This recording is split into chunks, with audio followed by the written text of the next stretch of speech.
5 policiais civis são presos acusados de extorsão. Segundo as investigações, eles transformaram a delegacia em uma espécie de balcão de negócios. O delator do esquema acabou executado a tiros. Caio Alex conta essa história pra gente. Rodou. Um dos alvos, o policial civil Leonardo Alexandre Silvano de Andrade, foi preso em casa, na Pavuna, na zona norte do Rio. O local fica em área de risco. A Coordenadoria de Recursos Especiais, a CORE, deu apoio. A operação mirava policiais civis suspeitos de cometerem um crime de extorsão. A força-tarefa do Ministério Público do Rio de Janeiro, com o GAECO, e da Corregedoria da Polícia Civil, saiu para cumprir 6 mandados de prisão preventiva e de busca e apreensão. Um outro alvo foi preso na Taquara, na zona oeste do Rio. Trata-se do policial civil Vinícius Lando. Todos os mandados de prisão foram cumpridos.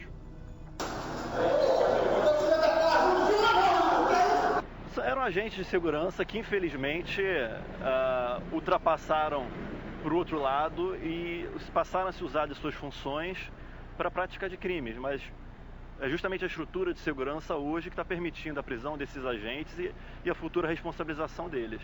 A quebra do sigilo telefônico foi uma peça-chave para a realização destas prisões. Todos os 6 foram denunciados pelo Ministério Público pela prática de extorsão com a cobrança de propinas a proprietários de veículos envolvidos em algum tipo de irregularidade. Todos esses crimes começaram a ser cometidos na 28DP, Delegacia do Campinho, em 2015. Eles se valiam de informantes que tinham conhecimentos e informações sobre veículos roubados, veículos clonados.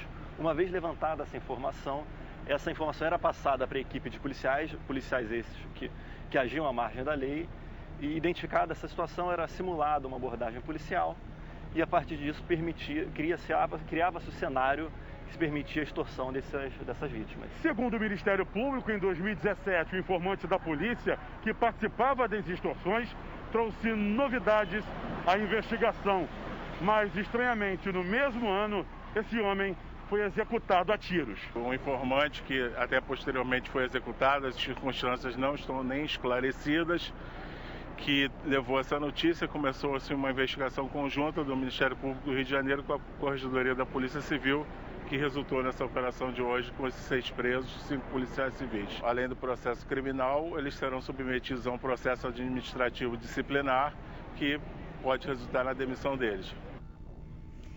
Nós vamos agora com o Caio Alex, que está com o Dr. Michel do Ministério Público, falando sobre essa operação. Deixa eu entender aqui, porque na reportagem às vezes passa muito rápido, o Dr. Michel explicou muito bem, mas eu gostaria de saber se é isso que eu entendi. Eles sabiam da irregularidade, criavam uma situação para tentar tentar fazer o papel, entre aspas, que é de um policial, de buscar e coibir a irregularidade, aí criavam um cenário para que a partir daí ele falasse, olha só, então, se você não me pagar isso, aí começavam as extorsões, era isso, gente? Boa tarde. É isso mesmo, Isabelle Benito. Boa tarde para você, boa tarde a todos. Isabelle, esse crime começou a ser desencadeado ali na 28DP por esses policiais civis criminosos em 2015. E claro que essa delação premiada que aconteceu em 2017 ajudou que não só os próprios policiais, a Corregedoria, como principalmente o Ministério Público pudessem investigar e descobrir efetivamente o que acontecia ali. Isabelle, até a operação policial falsa foi realizada para poder coibir ali a vítima e forçar com que ela pagasse a propina. Para falar do assunto, a gente conversa aqui com o promotor de justiça, o doutor Michel Zoucas, do GAECO. Doutor, boa tarde para o senhor. Parabéns aí pela essa ação conjunta de vocês. Agora, o que chama a atenção é que criminosos dentro de uma instituição que era para reprimir o crime e que há suspeitas deles terem cometido até esse assassinato dessa pessoa que era uma das principais informantes ali para vocês também, né, doutor? Boa tarde. Bom, boa tarde. De fato, chama muita atenção quando agentes, que são agentes dos órgãos de segurança pública, ultrapassam a barreira e passam a agir à margem da lei. E essa investigação demonstrou que, infelizmente, esses denunciados, eles usavam informantes para obter informações, mas não para executar prisões em flagrante ou para fazer apreensão, que é o trabalho correto da polícia, mas sim para achacar, para praticar extorsões, para tirar dinheiro das vítimas essas que muitas vezes estavam envolvidas em situações de irregularidade, de ilegalidade. E é justamente por estar nessa situação que elas se colocavam nessa situação de poder serem extorquidas. E automaticamente eram vítimas desses criminosos. Eu vou chamar a Isabelle Benito, que está no estúdio, para ela vir para cá e participar dessa entrevista com a gente. Isabelle, o doutor Michel está aqui e também conversa com você. Doutor Michel, boa tarde, muito obrigada por participar com a gente. É tão impressionante quando a gente fala sobre questão de corrupção e criminalidade dentro de instituições, porque, veja você, não é só um crime, não é prender um bandido que está cometendo um crime. Quando o policial faz isso diante do cenário da investigação que vocês apontaram, ele deixa de cumprir a sua função, ou seja, deixa de coibir a irregularidade, porque a vítima, em sua maioria ali, pelo que deu para entender, estava irregular. Ele deixa de cumprir a sua função e pratica o crime, né? Você vê como a corrupção dentro das instituições, ela gera um prejuízo muito maior para a sociedade, né? Correto. Boa tarde, Isabelle.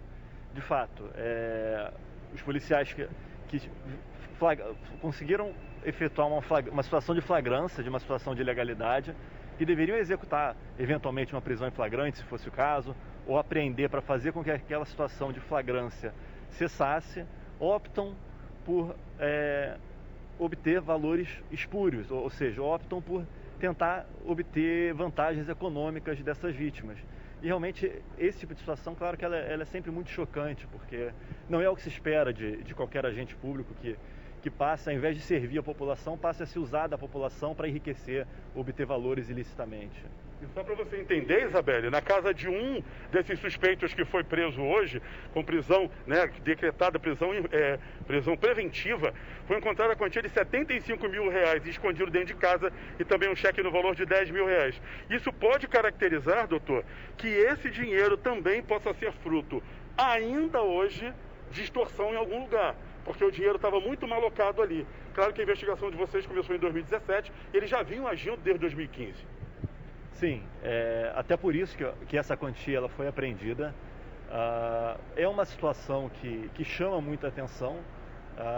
Você localizar dentro da casa de qualquer pessoa, de um servidor público, uma quantia tão expressiva, eram um pouco mais de R$75 mil em espécie, acondicionadas dentro de casa, não é um valor que se espera que as pessoas tenham em casa. E chama atenção isso ser relacionado a um agente público, a um servidor público, porque como os próprios vencimentos deles são de conhecimento da administração pública, você logo consegue identificar, bom, esses valores não são compatíveis com aquele vencimento. E é um dado que deve ser chamado a atenção, sim. Agora com o professor Carvalho, o doutor Michel, que também está com a gente aqui.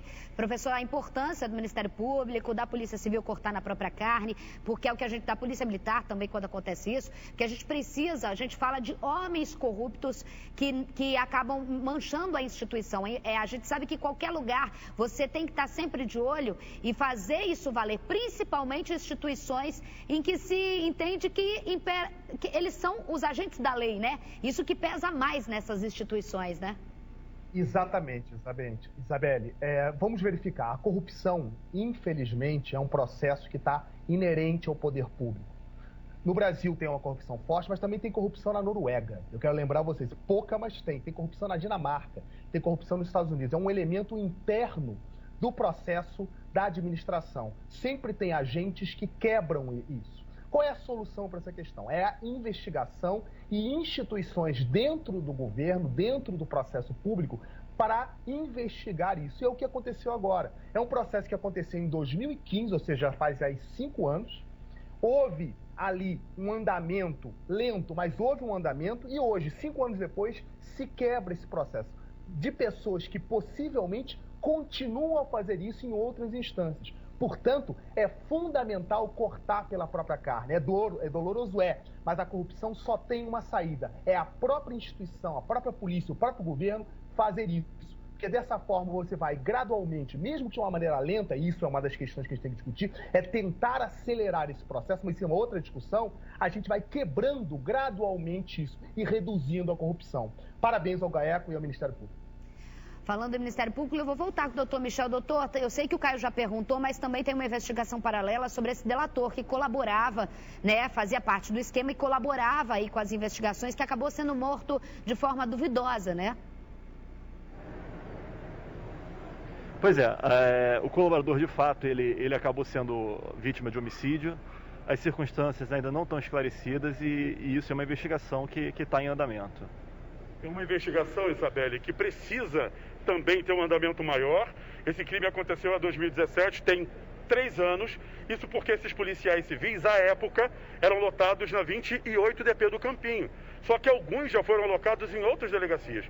Isso também acaba sendo investigado e deixando claro que eles também são suspeitos de outros crimes graves e até de outros homicídios. Claro que essa investigação não está ainda aqui no Ministério Público. Agora, doutor, é aquilo que a gente falou, é a navalha na carne, ficar olhando em cima disso, porque se conseguiram naquele momento assassinar alguém que passou a informação, outras vítimas que não compactuaram naquela época também podem ter sido assassinadas. Isso vocês querem também que essa investigação prossiga, né?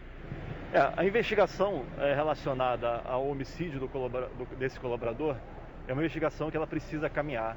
É uma investigação complexa, é uma investigação difícil, mas eu só queria deixar claro, as circunstâncias desse homicídio ainda estão sendo esclarecidas.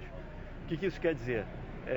Não há e não é possível nesse momento fazer qualquer tipo de ilação ou de imaginação. A questão está sendo investigada nos autos desse inquérito e, se possível, vai ser esclarecida. Entendemos sim, doutor. Obrigada pelas informações. Doutor Michel ao vivo com a gente. Obrigada, Caio Alex.